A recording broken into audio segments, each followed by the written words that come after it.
Dok, bakit ka meron neto, ha? Bakit may picture ka ng nawawala akong anak? Hindi mo ba talaga ako naaalala? Hindi. Sabihin mo sa akin, buhay pa ba ang anak ko? Umalis ka na. Marami pa akong gagawin. Buhay pa ba ang anak ko? Oo! Buhay na buhay ako! Ako ang anak mo na iniwan mo sa palengke dati! Nagtataka ka? Isa na akong trans ngayon. Alam mo, buti na lang, may mabait at mayamang pamilyang kumukup sa akin. Kaya maganda yung naging buhay ko. Tignan mo, naging doktor pa ako. Kaya salamat sa'yo at iniwan mo ko. Anak, hinanap kita. Umasa ako na babalik ka. Hindi na importante yan. Ayaw na kita makita at hindi na kita kailangan. Kaya umalis ka na! Hello po. Kamusta po yung pasyente? Dok, si nanay naman yung nagkasakit. Kamusta na siya? Okay naman. Sa iba ko na lang siya ipapaasikaso, ha? Anak? Anak, please! Bakit anak tawag mo sa kanya, Nay? Sure ka ba na habang buhay ka magagalit sa nanay mo? Nakita ko results niya kanina. Anytime, pwede siya mawala. Magpapahangin lang ako. Nasaan na sila? Hello, nurse? Nasaan yung pasyente dito sa room 214? Anak? Ako ba hanap mo? Nay, akala ko may masamang nangyari na sa'yo. Anak, hindi na kita iiwan. Good news! False alarm lang pala yung nakita namin result sa nanay mo. Ibig sabihin, magiging okay siya. Salamat naman. Nay, ayoko na mawala ka sa akin, ha? Yay! May ate na ako! Nay, maniligaw ko nga pala. Hi tita, ako nga pala si Enzo, ang soon-to-be jowa ni Scarlett. Enzo? Anak, di ba yan yung anak ng mayor? Opo, Nay. Galing mo talaga pumili, anak. Mukhang magkakapera ako, A few moments later. O sige, pumapayag na ako na maging jowa mo tong anak ko. Yes! Pangako tita, hindi ko papaiyakin si Scarlett. Pwede mo na akong i-kiss. Pops, may bayad ang kiss sa anak ko, ha? Nay, ano na naman yan? Aba, syempre, ang mahal ng diaper at gatas mo ng bata, tapos libre lang. Ano naman? Tita, magkano po ba? Magkano? Eto price list. Holding hands, 200 pesos. Hug, 300 pesos. Kiss sa kamay, 500 pesos. Kiss sa noo, 700 pesos. Kiss sa lips, 1,000 pesos. At kung makikipag-date kayo sa isa't isa, 3,000 pesos at dapat sagot mo yung bill, ha? 3 hours lang yun. Kung mag-extend ka, pwede naman magbayad ng additional. At bawal tumawad. Pili ka na lang. Nay, ang mahal naman. Diyos ko. Ano naman? Business is business. Kailangan ko ma-ROI mga nagastos ko sa'yo. Ito po tita, cheque. Unlimited kiss na yan na. Cheke, Kahit gumawa pa kayo ng 10 anak. 1 million ba to? Ano to? Idedemanda mo ako? Ano ba ginawa ko sa'yo? Oo, ipapademanda kita. Gagawin mo pa akong business mo, ha? Wala ka namang business permit. Tsaka ang mahal naman ng mga presyo mo. Di naman gano'ng kaganda tong anak mo. Teka lang. Joke lang yun eh. Mahilig talaga ako maganon. Isusumbong ko kayo sa tatay ko, Mayor. See you sa kulungan. Kukulong na naman ako. Ano ba naman yan? Bahay ba to? Junk shop? Ang kalat! Hoy, ikaw! Maginis ka nga! Huwag ka puro cellphone dyan! Sige po, Nay. Ay, natapos din. Nay, tapos na po ako! Oh, hindi ka pa tapos? Nakikita mo to? Hugasan mo mga plato dito. Meron na naman. Sige po, Nay. Oh, pagkatapos mo dyan, magpunas ka ha. Nay, sandali lang. Ang dami ng utos. Nagreklamo ka. Gusto mo kunin ko cellphone mo? Sabi ko nga, Nay, maglilinis na ako. Oh, pagkatapos mo dyan, ilabas mo yung mga basura doon. Bilisan mo. Marami pa akong utos sa'yo. Meron na naman. Titigil ka din sa kakautos mo, Nay. A few moments later. Yan! Nakiga ka na naman! Tumayo ka nga! May utos ako sa'yo. Nay, masama po yung pakiramdam ko. May sakit ka? O sige, ako na lang maglilinis. Magpahinga ka dyan, ha? Sige po, Nay. Yes, gumana din yung plano ko. Makakapaglaro na ako! Ay, may nakalimutan ako sa taas. Sa wakas wala na nag-uutos sa akin. Akala mo may isahan mo ko, ha? 1 hour later. Anak! Oh, bilisan niyo! Anak, binalan kita ng merienda. Oh, kumain ka na. Salamat po, Nay. Anak, binalan din kita neto. Para saan po yan, Nay? Pangampas sa'yo, punyeta ka, niloloko mo ko, sakit-sakitan. Akin ang cellphone mo. At dahil dyan, ikaw maglilinis ng buong bahay. Tama na! Sawang-sawa na ako sa mga utos mo. Aba, sumasagot ka pa ha? Humanda ka sa akin. Delivery po. Anong delivery? Parang wala naman ako in-order, kuya. Nakasulat po dito, Susan. Kayo po ba yun, ma'am? Oo. Sige, baka nakalimutan ko lang. Nay, ano po yan? Cellphone?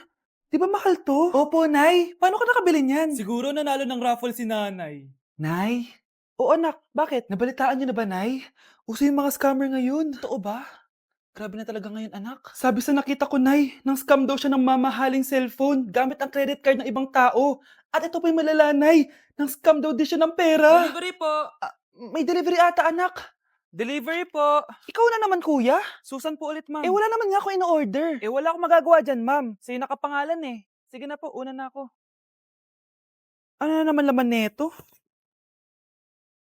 Pera? Ito ba yung sinasabi ni Scarlett na galing sa scam? Pero bakit sa akin nakapangalan? Anong gagawin ko dito? Hindi naman ako yung scammer. Nay, may naghahanap po sa inyo sa labas. Anak! Sige, pupunta na ako.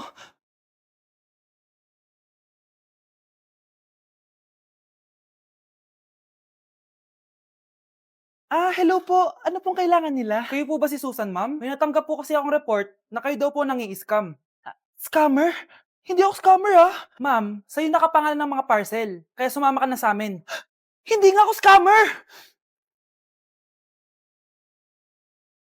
Ikukulong ka na namin. Huwag niyo ako ikulong! Hindi ako scammer! Itigil niyo na yan! Hindi si nanay ang scammer. Pero nasa bahay na to, ang totoong scammer.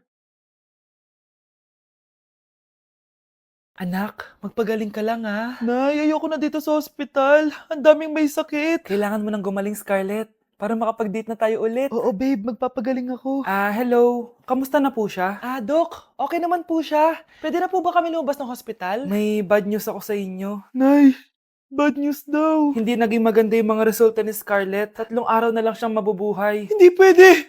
Ayoko! Mamamatay na ako! Huwag mo sabihin yun, Scarlett. Magpapakasal pa tayo, di ba? Magkakaanak pa tayo, di ba? Hindi ka mamamatay, anak. Gagawan ko ng paraan. Hindi pwede mamatay anak ko. Hindi pwede mamatay anak ko. Tita, una na po muna ako. Gabi na rin po eh. Sige po. Wala na akong choice. Kailangan kong gawin to. Para sa'yo, anak. Anak, kainin mo muna to para gumaling ka na. Sige po, Nay. Sarap. Kain ka lang, anak, Hello. Kamusta siya? Dok, parang lumakas ako ngayon. Talaga, anak? Malakas ka na? May good news ako sa inyo. Naging okay lahat ng results ni Scarlett. Grabe, parang himala. Pwede na kayong lumabas dito sa ospital. Makakalabas na tayo ng ospital, Nay! Oo, anak! Gagawin ko lahat para sa'yo, anak. Sa wakas, nakauwi na din tayo, Nay! Namiss ko tong bahay natin. At dahil dyan, pagluluto kita ng paborito mong ulam, anak, para di ka na magkasakit. Grabe, ang sarap naman neto, Nay! Parang kakaiba yung karne neto, pero ang sarap! Kain ka lang, Teka, Nay, dumating po ba yung boyfriend ko? Nandito siya, anak. Totoo, Nay? Nasaan siya? Babe! Ayan siya. Kinakain mo.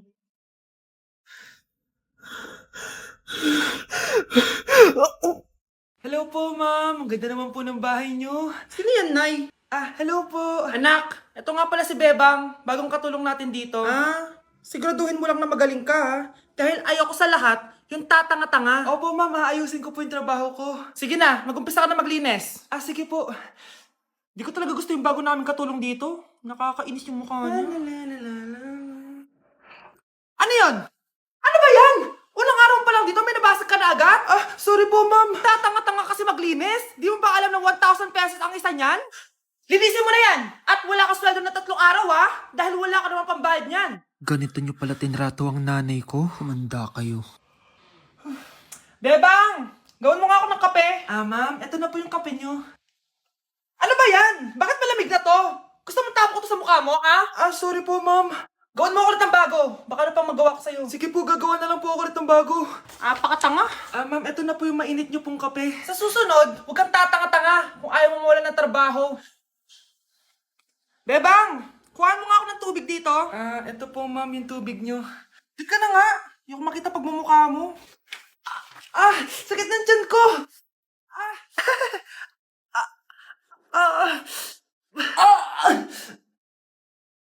Anak! Lumabas ka muna dyan!